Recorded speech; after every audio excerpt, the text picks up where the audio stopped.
বিধাননগরের প্রাক্তন তৃণমূল কাউন্সিলর সমরেশ চক্রবর্তী, বিনু মণ্ডল, বিধাননগরের প্রাক্তন তৃণমূল কাউন্সিলর মনীশ মুখোপাধ্যায়, গোপাল বাগুই, প্রাক্তন তৃণমূল কাউন্সিলর মাইকেল নস্কর, সম্রাট বড়ুয়া এবং এই 6 জন প্রাক্তন কাউন্সিলরের সঙ্গে দেবরাজ চক্রবর্তীর ছায়া সঙ্গী রতন মৃধাকেও নোটিশ দেওয়া হয়েছে।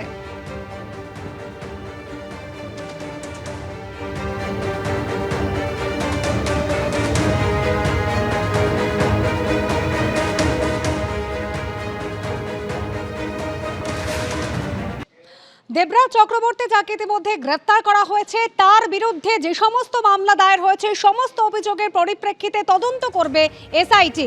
বিধাননগর কমিশনারেট তাদের তরফে, বিধাননগর পুলিশ কমিশনারেটের তরফে ইতিমধ্যে এসআইটি গঠন করা হয়েছে। 10টি অভিযোগের মধ্যে 8টি অভিযোগে মামলা দায়ের করেছে পুলিশ এবং এই সবকটি মামলার তদন্ত করবে এসআইটি। আমাদের প্রতিনিধি আবির দত্ত এই মুহূর্তে সরাসরি রয়েছিল আমাদের সঙ্গে। আবির, একেবারে তোলাবাজি, হুমকি দেওয়া, বেআইনিভাবে জমি দখল, এই সমস্ত অভিযোগের পরিপ্রেক্ষিতে দেবরাজ চক্রবর্তীর বিরুদ্ধে মামলা দায়ের হয়েছিল। সব মামলা তদন্ত করতে চলেছে এবার এসআইটি। দেখো, একেবারেই, এবং যেটা জানা যাচ্ছে যে 10টি লিখিত অভিযোগ জমা পড়েছিল দেবরাজ চক্রবর্তীর নামে, তার মধ্যে 8টি ইতিমধ্যে অভিযোগ নেওয়া হয়েছে, বাকিগুলো প্রসেসিংয়ের মধ্যেই রয়েছে, অর্থাৎ সেগুলো খতিয়ে দেখা হচ্ছে।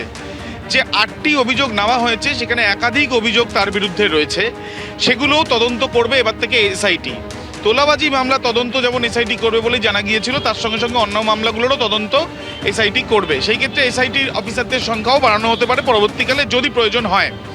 দেবরাজ চক্রবর্তীর বিরুদ্ধে তোলাবাজি ছাড়াও যে একাধিক অভিযোগ হয়েছে সেই পরিপ্রেক্ষিতে বেশ কয়েকজন তার ঘনিষ্ঠ, তাদেরকেও তলব করা হয়েছিল থানায়। তাদের মধ্যে অধিকাংশই যারা আসেননি বা অনেকেই আছেন যারা ইতিমধ্যে কমিউনিকেট করেছেন, কেউ স্বাস্থ্যের কথা বলেছেন বা কেউ কিছু সময় চেয়েছেন। কিন্তু যে অভিযোগগুলো উঠেছিল যে সেখানে আর্থিক প্রতারণার অভিযোগ রয়েছে, তো এই ক্ষেত্রে তদন্ত করতে গেলে যে সিস্টেম মেনটেন করে পুলিশ আধিকারিকদের করতে হবে, তো সেই জন্য আলাদাভাবে এই সমস্ত অভিযোগগুলোকে কম্বাইন করে তারা কিন্তু এই অভিযোগ তদন্ত করতে চান, এমনটাই পুলিশ সূত্র থেকে জানা যাচ্ছে। ধন্যবাদ আবির।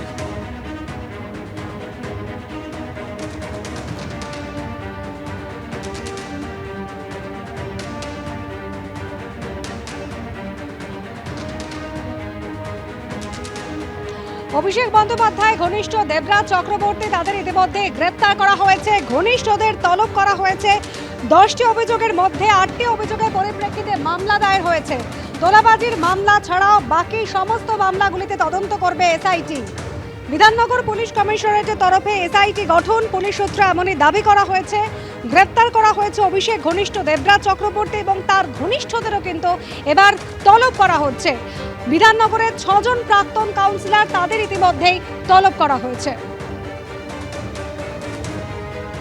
আবির দত্ত আমাদের প্রতিনিধি এই মুহূর্তে রয়েছেন আমাদের সঙ্গে। আবির, একেবারে দেবরাজ চক্রবর্তী, তার বিরুদ্ধে যে সমস্ত মামলা তদন্ত করছে এসআইটির, সেই অনুযায়ী তদন্ত করছে, কিন্তু এখনো পর্যন্ত তদন্ত কোন কোন পথে এগোচ্ছে? যারা ঘনিষ্ঠ দেবরাজের তাদেরও কিন্তু তলব করা হচ্ছে। দেখো, মূলত যে ধরনের অভিযোগগুলো পড়েছে, তোলাবাজি সহ আর্থিক প্রতারণা ও একাধিক ধারায় যে অভিযোগগুলো হয়েছে, সেই ক্ষেত্রে 3টে বিষয়ে তদন্তকারী আধিকারিকদের প্রয়োজনীয় রয়েছে। প্রথম, যাদের বিরুদ্ধে যারা অভিযোগ করেছেন তাদের বক্তব্য শোনা, যার জন্য তাদের একটা সিস্টেমেটিক পথে তাদেরকে এগোতে হবে। দ্বিতীয়ত, যেটা জানা যাচ্ছে যে দেবরাজ চক্রবর্তীর বিরুদ্ধে যে অভিযোগগুলো যে সময় এবং যেই সব জায়গা থেকে তার বিরুদ্ধে এই অভিযোগগুলো উঠছে, সেই ক্ষেত্রে তার ভূমিকাগুলো কী ছিল সেটা তার যারা ক্লোজেস্ট তাদের মাধ্যমে তারা জানতে চান। এবং তৃতীয়ত হচ্ছে ব্যাংক সংক্রান্ত তথ্য। তার কারণ হচ্ছে তোলাবাজি এবং আর্থিক প্রতারণা যেহেতু অভিযোগগুলো উঠছে, তো সেই ক্ষেত্রে একাধিক কিন্তু ব্যাংক ট্রানজাকশন বা আর্থিক লেনদেনটা কি হয়েছে সেটা নিশ্চিতভাবে জানার জন্য তাদের তরফ থেকে সেটা করতে হবে। অর্থাৎ তুমি বুঝতে পারছো একটা লম্বা প্রসেসের জায়গা আছে, এবং সেই ক্ষেত্রে একটি টিম ওয়াইজ তৈরি করে এসআইটি তৈরি করে তারা কিন্তু এই ইনভেস্টিগেশন বা এই তদন্ত করতে চান। তার কারণ আরও বেশি স্পষ্ট করে বলতে গেলে তার যারা ঘনিষ্ঠদের ডাকা হয়েছে তাদের অধিকাংশরাই, প্রায় প্রত্যেকেই বলা যায় যে গড়হাজির ছিলেন। তো সেই ক্ষেত্রে যারা নিজেদের স্বাস্থ্যের কথা বলে চিঠি দিয়েছেন বা তারা পরবর্তী সময় আসবেন বা কিছু সময় চেয়েছেন, তো সেই ক্ষেত্রে তদন্ত এগিয়ে নিয়ে যাওয়ার জন্য ডেডিকেশনের দরকার আছে বা একটা জায়গায় নির্দিষ্টভাবে মনোযোগ দেওয়ার দরকার আছে। সেই ক্ষেত্রে স্পেশালাইজ টিম হলে সেই তদন্ত করতে সুবিধা হবে। যেমনটা তোমায় জানাচ্ছিলাম যে 10টা কমপ্লেনের মধ্যে 8টি ইতিমধ্যে রেজিস্টার্ড হয়েছে। সম্ভাবনা এটাও রয়েছে যে এই কমপ্লেনের সংখ্যা আরও বাড়তে পারে। তো যদি সেটা হয় বা যেটা ভার্বাল কমপ্লেনে এখনো পর্যন্ত রয়েছে সেটা যদি লিখিতভাবে জমা পড়ে, তো সেই ক্ষেত্রে সংখ্যাটা আরও বাড়তে পারে। সেই ক্ষেত্রে সম্পূর্ণটা কম্বাইন করে তদন্ত করতে সুবিধা হবে, এমনটাই পুলিশ সূত্রে জানা যাচ্ছে। প্রাক্তন তৃণমূল কংগ্রেস বিধায়ক তাপস চট্টোপাধ্যায় তিনি বলছেন বিল্ডিং প্ল্যান করার দায়িত্ব তার ছিল না, যদি এই কাজ হয়ে থাকে তা অত্যন্ত অনৈতিক। প্ল্যান এইসব দেখার দায়িত্ব আমার ছিল না। কয়েক বছর ধরে তুলাবাজি প্রমোটাররা অতিষ্ঠ হয়ে গেছিল। পোর্শনটার দিকে আমি কখনো ব্যাপারটাকে রাখতাম না। যদি হয়ে থাকে এটা তো আমি বলবো অত্যন্ত অনৈতিক, অত্যন্ত অন্যায়। না জেনে বলবো না, আইন তার নিজের গতিতেই থাকবে। না, এরমভাবে আমার সাধারণভাবে এরম বোধও হয়নি, এরকম কালচারও নেই। যদি এই ঘটনাগুলো যদি হয় নিশ্চয়ই মাথা তো হেড হয়, দেখতেও খারাপ লাগে। তোলাবাজি, হুমকি থেকে বেআইনিভাবে জমি দখল, একের পর এক অভিযোগ কিন্তু এই দেবরাজ চক্রবর্তীর বিরুদ্ধে। আর এই দেবরাজ চক্রবর্তীকে গ্রেফতার করার পর জিজ্ঞাসাবাদ করা হচ্ছে এবং সেক্ষেত্রে আরও কোনো তৃণমূল হেভিওয়েট তার পিছনে রয়েছেন কিনা সেই প্রশ্নের উত্তরই কিন্তু খোঁজার চেষ্টা করছেন অফিসাররা।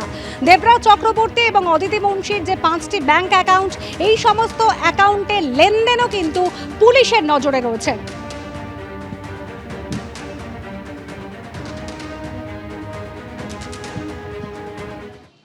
দেবরাজ বলে কথা, ইন্দ্র তো একা থাকেন না, দেবরাজ বাকিরা কোথায় গেলেন নিশ্চয়ই তাদেরকেও খুঁজে পাওয়া যাবে। তবে শচী দেবী এখন কি বলছেন সেটাও আমরা জানতে আগ্রহী। আপনারা যদি জানতে পারেন তাহলে সেটাও আমাদের জানাবেন। একেবারে ডেডলাইন পেরিয়ে গিয়েছে আর এবার প্রশ্ন উঠছে অভিষেক বন্দ্যোপাধ্যায় তাকে যে নোটিশ পাঠানো হয়েছিল তার জবাব অভিষেক বন্দ্যোপাধ্যায় দেবেন কিনা। কালীঘাট থানার নোটিশ এবং অভিষেক বন্দ্যোপাধ্যায়ের কালীঘাট থানার নোটিশ, সেই নোটিশের জবাব তিনি দেবেন কিনা। নোটিশের উত্তরের জন্য কালীঘাট থানার দেওয়ার সময়সীমা গতকালই শেষ হয়ে গিয়েছে। ফুটবোর্ডে দাঁড়িয়ে ঝুলতে ঝুলতে কিভাবে যেতে পারেন নিরাপত্তা রক্ষী, নিরাপত্তা নিয়ে প্রশ্ন তুলে কালীঘাট থানায় ইতিমধ্যে অভিযোগ দায়ের হয়েছে। অভিযোগ পেয়ে 2রা জুলাই অভিষেক বন্দ্যোপাধ্যায়কে নোটিশ পাঠানো হয়। কেন গাড়িতে এভাবে ফুটবোর্ডে ঝুলে যাতায়াত হবে, গাড়ির মালিককে অভিষেক বন্দ্যোপাধ্যায়ের কাছে জানতে চায় কালীঘাট থানার পুলিশ। এখনো পর্যন্ত অভিষেক বন্দ্যোপাধ্যায়ের কোনো জবাব আসেনি, দাবি করা হয়েছে পুলিশের তরফে।